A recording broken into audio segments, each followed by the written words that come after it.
What's going on, my friends, in the world of YouTube, in the world of music licensing, or whoever might be watching? As you saw in the title of today's video is Don't Waste Your Music. It's a very important topic. And some might wonder, why is he saying don't waste your music? Don't understand it. Well, I will quickly tell you off the top of my head why I say that. Sorry about that. I'm driving. I'm paying attention to the road as I'm talking to you. I hope you guys, first and foremost, are doing well. I thank you for watching. I really do. I know I haven't done a lot of videos lately. In the last video, I mentioned some things I'm going to talk about, and I'm still going to do that.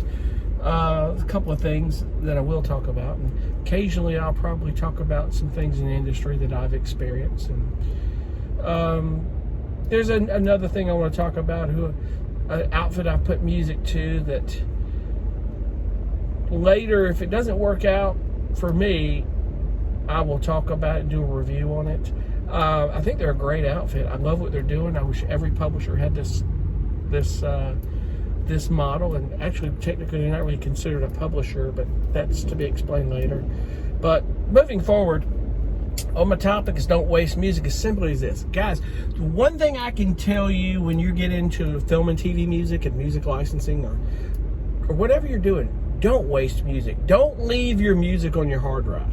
Okay, if you send music to a publisher and they don't take it, don't think that that track is just dead in the water, that it'll never get placed by anybody else. Because I can tell you by experience, 13 years doing this, I can tell you first and foremost that one publisher, excuse me guys, I got this pandemonium here with police flying everywhere. One publisher declines that group of music, whether it's one track or 10 tracks, another one will take it.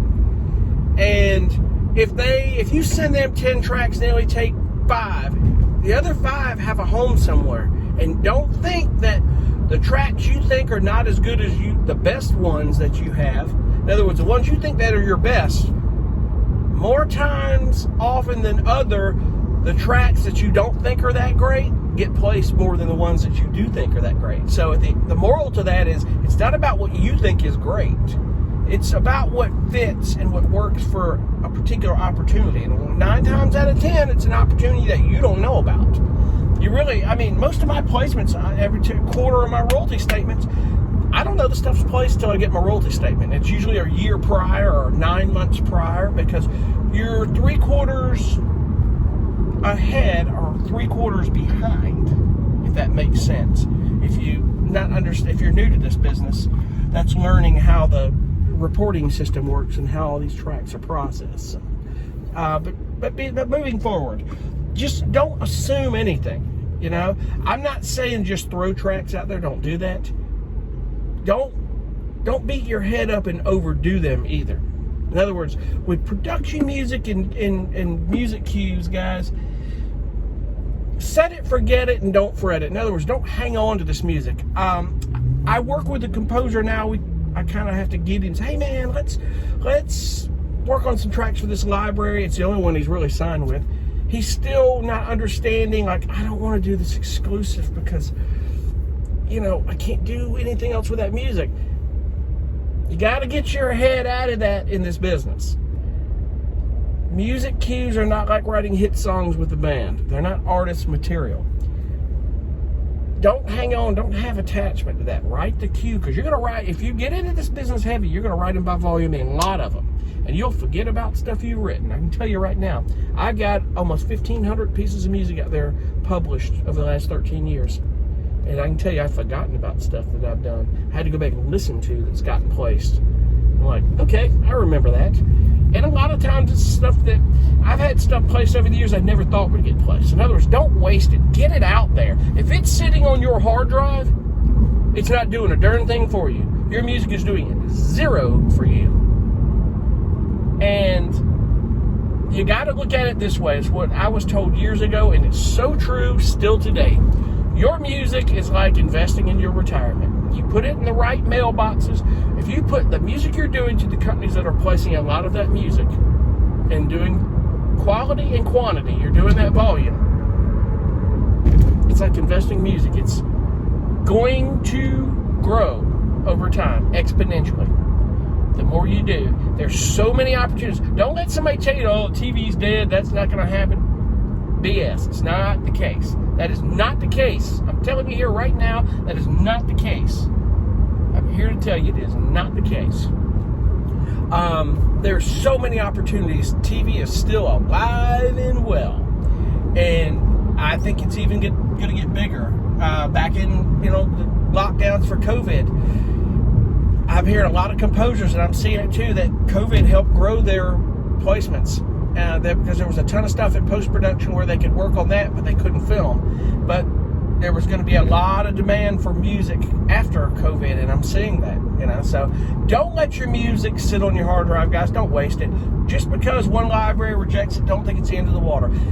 If they're a library that really has their act together, that is willing to give you suggestions on tips on how to make it better, listen to them. Take those suggestions. Don't take it as an insult. It's not an insult, guys. I'm here to tell you, it is not an insult. Truly, it's not. It's one of those things that a lot of these libraries want to give you tips because they like to work with you. There's something about it they can't use, but if you work on it, they may take them. Ask them. Say, hey, listen, if I work on them and do this, you mind if I send them back to you? A lot of times you're going to say, sure. Sometimes they're like, listen, we get a lot of music. I don't know when I'll be able to get to it, but, maybe, maybe not. They may say, well, you're not a fit for our library. Don't take it personally. There's a ton of libraries out there. Don't just leave it on your hard drive and waste it. In other words, don't waste music. If you've got music on there you haven't completed on your hard drive, get it off there, complete it. There's a home always somewhere for that music. Even if you release it, man, out through a distributor to Spotify and Apple Music in these places, you're getting it out there doing something, folks, and it's important to know that.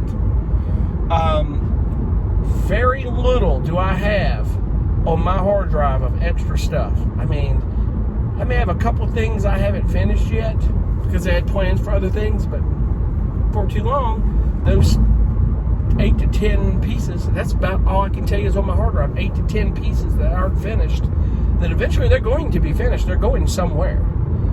And that gives you an idea how little of music I waste. Those pieces of music are going somewhere. They will become something.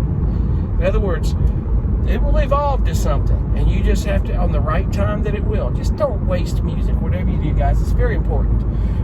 Don't get hung up on this exclusive bit. Signing exclusive with these libraries is a valuable tool right now in this industry, and I'm going to tell you why. I've said this before, and you may have heard it before, and if you haven't heard it, you're hearing it right now for the first time. These supervisors, these TV networks, these people in the industry do not want to hear your track everywhere they go. They partner with libraries for a reason. They want exclusive music from that library. Each music library has their own niche, and they have something unique. Is the reason why they deal with several different sources of music that they pull from. Or else they would just pull from one library that's bringing in music and be done with it. Find your home, man. Find the publishers that are going to get you those placements and work hard for these guys. They will work for you. Be relevant with these people.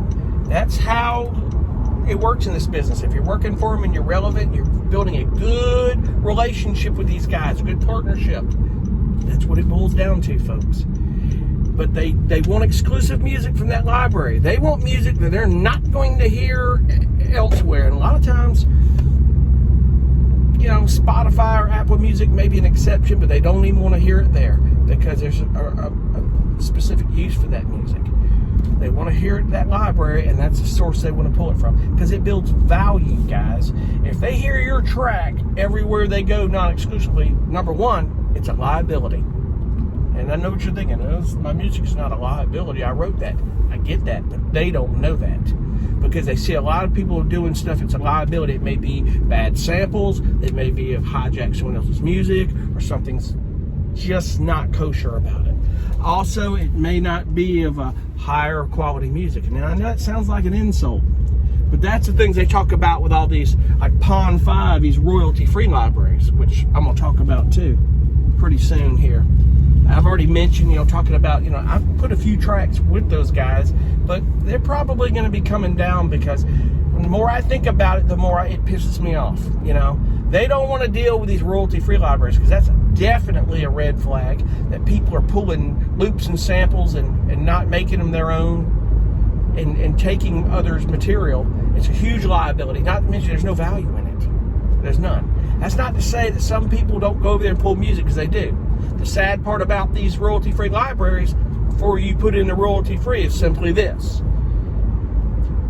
You go sell that track for $45 at Pond 5. The contract states that they don't have to pay royalties, royalty-free. They go put it in the Mercedes commercial. That if they pulled from a reputable library, they would have paid you about $5,000 up front minimum. I'm just throwing a hypothetical figure out there, maybe more. And you didn't get paid for that, and you're not going to see royalties from it, and your music is flying in that commercial galore, and it's dead in the water. Your royalty-free libraries did that to you. They devalued you as a composer, and they devalued your music. And it's a big talk and a big concern. And I want a huge talk at these conferences, like the Production Music Conference each year, that one day they're going to try to work in laws to try to fight that. And it's got to stop, because it really is, it's killing the value of composers in this industry. So, but that's another topic for later. But on my topic here, not to babble, don't waste your music. Don't just sit it on your hard drive. Get it out there and get it done. Don't force yourself, but it will come. But just keep in mind that there's always a home for that. Don't take it personal and be concerned if a library turns it down. I still get stuff turned down, and it happens. I've seen the biggest composers I know of get stuff turned down, but they get a home elsewhere. And come to find out that where they put it the second time, where they actually placed the music with the library the next time, the one that actually took it, is where it should have been all along, not the first library that turned it down. And that's where they were getting their placements. That's called finding your home for your music, my friends. So anyway, I'm going to get on, maybe talk more later about some things. I appreciate you guys for watching so much. We'll talk to you guys on the next video, and I appreciate you for watching. Sorry about the craziness of while I'm driving. Sometimes I get something on my mind to talk while I drive. I love it. All right, guys, have a good one. I appreciate you so much. We'll see you in the next video. Thanks again. Bye.